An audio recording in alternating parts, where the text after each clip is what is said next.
Bonjour à tous, c'est Boulistrade et bienvenue pour ce nouveau recap de la semaine qui commençait déjà mardi avec de la Première Ligue. Les Anglais ne sont effectivement pas faits comme nous, la FA Cup c'est le week-end, par contre la Première Ligue on la fout la semaine. En fait ils font juste ça pour m'emmerder. C'est-à-dire que j'aurais pu passer une semaine un peu tranquille de coupe, et bah non, ils sont obligés de mettre leur championnat. En plus de ça, avec des grosses affiches. En même temps, c'est de la Première Ligue. Je vais d'abord parler d'une énorme surprise, c'est la défaite d'Arsenal sur sa pelouse face à Watford, 2-1. Il faut que je respire. Arsenal a été catastrophique en première mi-temps, ils ont très vite été menés au score 2-0, puis la sortie d'Olivier Giroud a un petit peu changé les choses pour Arsenal. Ils ont réussi à remettre un petit peu de vitesse dans leur jeu. Ils ont réduit la marque avec Iwobi, mais cela ne suffira pas. Arsenal, qui lors de la dernière journée avait fait une super opération, bah là fait une très mauvaise opération. C'est un petit peu un encéphalogramme virevoltant, mais je dis n'importe quoi. Non, surtout le match le plus important, c'était Liverpool qui recevait Chelsea, et ça fait match nul, un but partout, et franchement l'égalité est normale. La première mi-temps était globalement assez équilibrée, avec une légère domination de Chelsea, concrétisée par David Luiz sur coup franc à la 24e minute, mais Liverpool est revenu avec de meilleures intentions en deuxième période, et c'est logiquement qu'ils ont égalisé à la 57e minute avec un but de Wijnaldum. T'aurais pas pu t'appeler Claude comme tout le monde? Ça aurait été plus facile pour moi. Puis le match s'est vraiment emballé. Mais oui, c'est clair. Il y a même eu un penalty pour Chelsea, raté par Diego Costa. Enfin surtout bien arrêté par Simon Mignolet. Mais Liverpool a eu également ses occasions, donc le fait qu'il y ait un but partout au final n'est pas choquant. Il y avait également un match en Italie avec la Coppa Italia. L'Inter Milan recevait la Lazio et victoire de la Lazio 2-1. Felipe Anderson et Biglia ont marqué pour la Lazio à la 20e et à la 56e minute sur penalty pour le deuxième but. La deuxième mi-temps a été extrêmement tendue. Il y a eu un penalty pour la Lazio et un carton rouge pour Miranda, le défenseur de l'Inter. Puis bizarrement à 10, l'Inter a mis la pression. La Lazio a également pris un carton rouge avec Radu qui a été exclu à la 76e minute. Puis l'Inter est revenu au score à la 84e minute avec un but de Brozovic, mais finalement l'Inter s'est incliné sur sa pelouse. La Lazio rejoint le Napoli et la Juventus de Turin. On passe maintenant à la journée de mercredi. La Première Ligue continuait, tout comme la Coupe d'Italie. Et attention, il y a également un match énorme en Coupe du Roi. D'ailleurs, commençons par analyser le match Atlético-Barcelone. L'Atlético de Madrid a perdu sur sa pelouse 2-1 pour la demi-finale aller de Coupe du Roi face au FC Barcelone, avec notamment un superbe but de Luis Suarez et un magnifique but de Lionel Messi pour les Barcelonais. Pour les Barcelonais, articule quand tu parles. C'est Antoine Griezmann qui a sonné la révolte madrilène, mais vous l'aurez constaté, cela n'a pas suffi. Pendant la première période, le Barça a totalement étrillé l'Atlético. Par contre, ça a changé en deuxième mi-temps. L'Atlético a remis l'énergie qu'il fallait, mais malheureusement, je pense que l'Atlético est éliminé déjà de la Coupe du Roi, car je ne vois pas le Barça perdre à domicile. On passe maintenant en Italie où c'était le dernier quart de finale de la Coupe d'Italie, et comme attendu, l'AS Roma rallie les demi-finales en battant l'équipe de Série B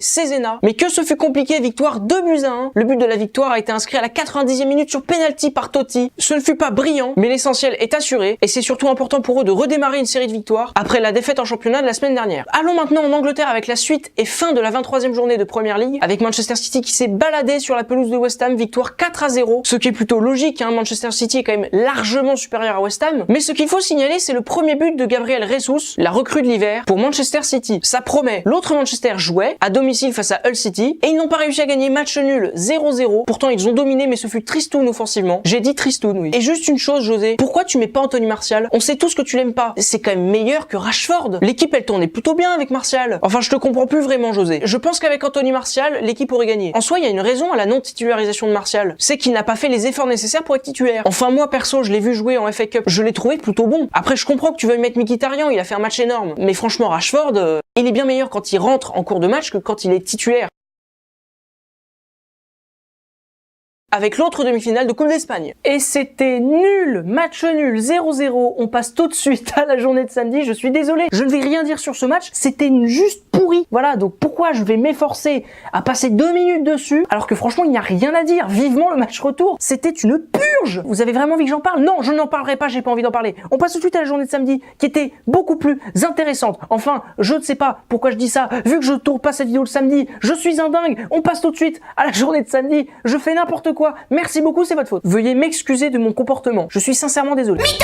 On part en Allemagne, tiens, pour commencer cette vidéo avec 2 gros matchs qui nous attendaient. D'abord le Bayern qui recevait Schalke 04 et match nul, un but partout, ce qui est assez étonnant. Moi j'attendais une victoire du Bayern sans aucun doute. Voilà, moi je pensais que le Bayern allait battre Schalke parce que Schalke n'est pas une équipe en grande forme cette année, que le Bayern venait d'enchaîner 7 victoires de suite en Bundesliga et pourtant ils n'ont pas réussi à s'imposer. Ils avaient pourtant bien commencé le match, hein, avec une belle action, accélération de Robben, beau mouvement collectif, belle finition de Lewandowski 1-0 au bout de 8 minutes. pour moi c'était bon, c'était cuit. Sauf qu'après il y a eu un coup franc vachement bien frappé par Ronaldo, et aussi, on va pas se le cacher, une petite erreur de main de Neuer, qui est le meilleur gardien du monde, mais là il a quand même fait une grosse connerie, parce que la balle lui passe quand même sous la main. Donc je veux bien qu'on dise que c'est le meilleur gardien du monde, mais il a quand même complètement chié son intervention. Donc ça fait un partout, mais bon, le match est dominé par le Bayern, je me dis mais ça va passer, puis ils loupent des occasions, puis ils ont des joueurs, ils ont Müller, ils ont Lewandowski, ils ont Robben, oh ça va passer, puis il fait rentrer Coman, donc je me dis mais pourquoi pas. Et puis non, un partout score final, il n'y a pas eu de deuxième but pour le Bayern. J'adore Carlo Ancelotti, pour moi c'est l'un des meilleurs entraîneurs du monde, et je comprends pas encore ce qu'on lui a fait au Paris Saint-Germain, et je comprenais tout à fait les difficultés qu'il avait en 2016 avec le Bayern. Il reprenait une équipe vachement typée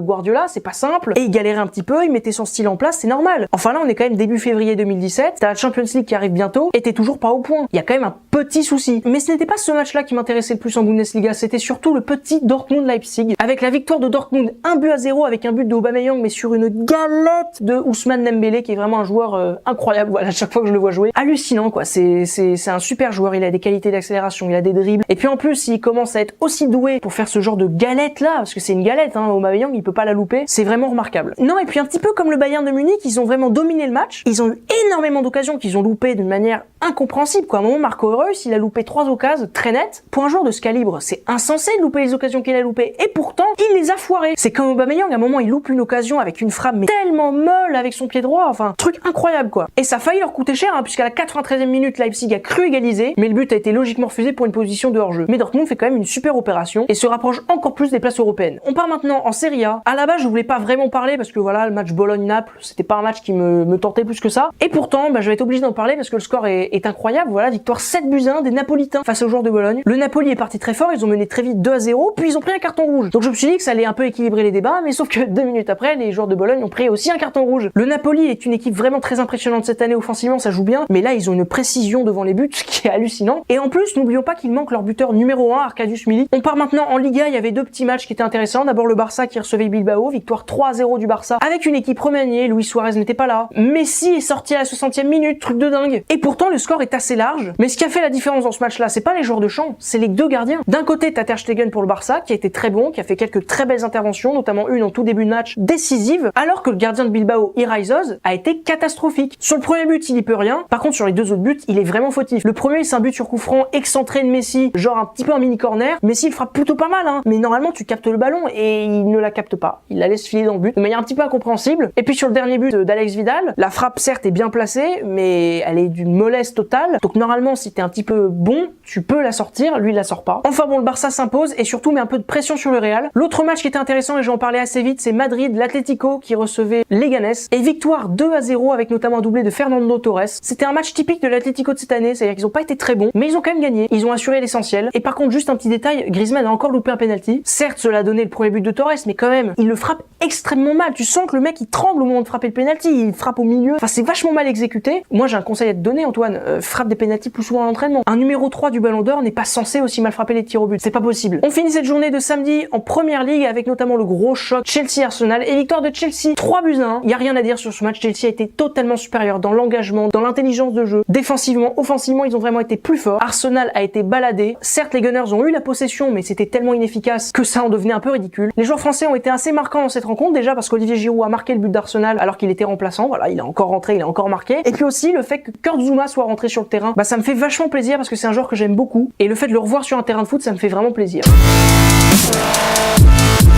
Maintenant, j'ai quand même un grand doute sur Arsène Wenger. J'ai peur que cette année soit l'année de trop, parce que je comprends pas ses choix, je comprends pas ses idées. Sa compo d'équipe, je ne la comprends pas. Pourquoi il met Giroud sur le banc? Certes, il a loupé un match pendant la semaine, il a pas été bon, mais c'est pas pour ça que tu le mets sur le banc. Giroud, le mec, c'est un point d'appui essentiel pour Arsenal, qui a d'ailleurs marqué quand il est rentré. Alors oui, vous allez me dire, mais de toute façon, Chelsea s'en foutait un petit peu, le match était gagné, ils ont relâché la pression, tout le monde aurait pu marquer. Peut-être tout le monde aurait pu marquer. Sauf que c'est Giroud qui a marqué. C'est pas anodin. C'est Giroud qui a marqué les buts décisifs ces derniers temps. Donc pourquoi tu le mets sur le banc lors de ce match vachement important? Vraiment, cette compo, je la comprends pas. La non-titularisation de Giroud, je ne la comprends pas, mais je comprends pas également le fait qu'ils mettent Oxlade-Chamberlain milieu de terrain. C'est tout sauf son poste. Et je peux vous l'assurer, pour moi, Chelsea va être champion d'Angleterre. Mais rien qu'avec la journée de samedi, Chelsea a prouvé à Arsenal qu'ils étaient plus forts. Liverpool ne met plus un pied devant l'autre, ils ont perdu face à Hull City 2-0. Il y a que Tottenham qui arrive à peu près à suivre la cadence, mais ils ont gagné 1-0 face à Middlesbrough avec un penalty de Kane. C'est pas brillant. Donc pour moi, Chelsea va être champion d'Angleterre, surtout qu'ils n'ont pas la Champions League à jouer, contrairement à d'autres équipes. On quitte samedi et on va à dimanche. Avec d'abord de la Première Ligue. Manchester City s'est imposé sur sa pelouse face à Swansea 2-1. C'était pas un match très intéressant. La victoire est logique pour Manchester City. Le but de la victoire a quand même été inscrit dans le temps additionnel de la rencontre par la nouvelle recrue, Gabriel Jesus, qui a d'ailleurs mis un doublé dans ce match. Pas mal pour des débuts à City. Et pour Agüero, ça commence à sentir sérieusement la fin. Quand Guardiola n'aime pas un joueur, même si c'est un bon joueur, très clairement, il veut le niquer. Il n'aime pas Agüero, il veut le niquer. Donc même si Agüero est fondamentalement au-dessus de Gabriel Jesus, c'est certain qu'il ne jouera plus. C'est la méthode Guardiola. Super! Non, en soi, je suis vraiment un fan de Guardiola, mais ses méthodes pour gérer son effectif sont parfois un petit peu étonnantes. Il y avait un autre match qui était intéressant, c'était Leicester qui recevait Manchester United. Victoire facile de Manchester United 3-0. Leicester n'a quasiment pas existé dans cette rencontre, même si l'ouverture du score n'est intervenue qu'en fin de première mi-temps. Leicester n'a vraiment pas le niveau aujourd'hui, et c'est assez inquiétant. Et à souligner encore une fois la non-titularisation d'Anthony Martial, et il n'a même pas joué une seule minute puisqu'il n'est même pas rentré sur le terrain. C'est tout pour la première ligue, maintenant on passe à la Liga, avec un seul match qui a été assez chiant, Séville, qui recevait Villarreal. Score final 0-0. C'était pourtant un match de haut classé en Liga. À la fin de cette journée, Séville est quand même classé 3e et Villarreal 6e. C'est pas que des petites équipes. Et pourtant, ça a été assez ennuyant. Séville aurait dû gagner ce match-là, ils ont eu en tout cas beaucoup plus d'occasions, mais le gardien de Villarreal a été performant. À souligner tout de même que Samir Nasri a loupé un penalty. Allez, maintenant on passe tout de suite en Serie A. Décidément, les gros cartons étaient présents en Serie A, puisqu'après le Napoli, c'est la Lazio qui en a fait un autre. Sur la pelouse de Pescara, victoire 6-2, avec Parolo qui a été monstrueux puisqu'il a marqué un quadruplé. Et le match le plus important en Serie A, c'est évidemment le derby d'Italie. La Juventus recevait l'Inter Milan. Et logiquement, la Juventus est imposée 1-0 avec un but magnifique de Quadrado. Une reprise de volée aux 25 mètres exceptionnelle du droit, quasiment dans la lucarne. Un bijou. Le score est certes assez serré, mais la Juventus a quand même eu énormément d'occasions. Et c'est évident que sans Handanovic, leur portier, l'Inter aurait coulé. Bah voilà, je crois que c'est tout pour la semaine en Europe. J'espère que ça vous a plu. Et je vous dis à la semaine prochaine sur la chaîne Bullistrade.